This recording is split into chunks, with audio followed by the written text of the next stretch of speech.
મિત્રો, આજે આપણે મિક્સ વેજીટેબલ દલિયા બનાવવાના છે, જે શિયાળામાં ખાવાની ખૂબ મજા પણ આવે છે અને એકદમ સ્વાદિષ્ટ અને ઇઝીલી બની જાય છે. અહીંયા આપણે બધા વેજીટેબલ્સને ઝીણા ઝીણા ચોપ કરીને લીધેલા છે અને ઘઉંના ફાડાનો ઉપયોગ કરવાનો છે દલિયા બનાવવા માટે. હવે ફટાફટ ગેસ ઓન કરી કુકરની અંદર 3 થી 4 ચમચી જેટલું તેલ એડ કરશું.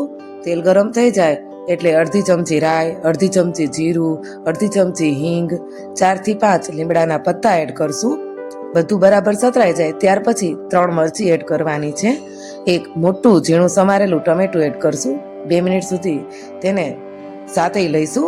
ત્યાર પછી આપણે બધા વેજીટેબલ્સ જે ઝીણા ઝીણા ચોપ કરીને લીધેલા છે તેને પાણીથી સરસ રીતે ધોઈ અને કુકરની અંદર એડ કરી દેવાના છે. બધી વસ્તુને 2 મિનિટ સુધી કુકરમાં સાતળવાની છે. આવી રીતે બધું વેજીટેબલ સરસ રીતે સતરાઈ જાય એટલે તેની અંદર સ્વાદ અનુસાર મીઠું એડ કરશું. અડધી ચમચી હળદર, 1 ચમચી ચટણી એટલે કે લાલ મરચું પાવડર એડ કરશું. બધી વસ્તુને સરસ રીતે મિક્સ કર્યા પછી આપણે અહીંયા જે ઘઉંના ફાડા લીધા છે તેને બરાબર રીતે પાણીથી ધોઈ અને તેની કુકરની અંદર એડ કરી દેવાના છે. બધી વસ્તુ સરસ રીતે મિક્સ થઈ જાય ત્યાર પછી અડધી ચમચી ખાંડ એડ કરશું. 1 ગ્લાસથી 1.5 ગ્લાસ જેટલું પાણી એડ કરશું.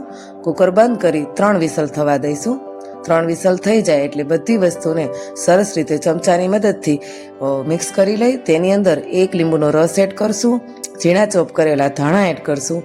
બધી વસ્તુ સરસ રીતે મિક્સ કરી ફટાફટ તેને સર્વ કરી લઈશું.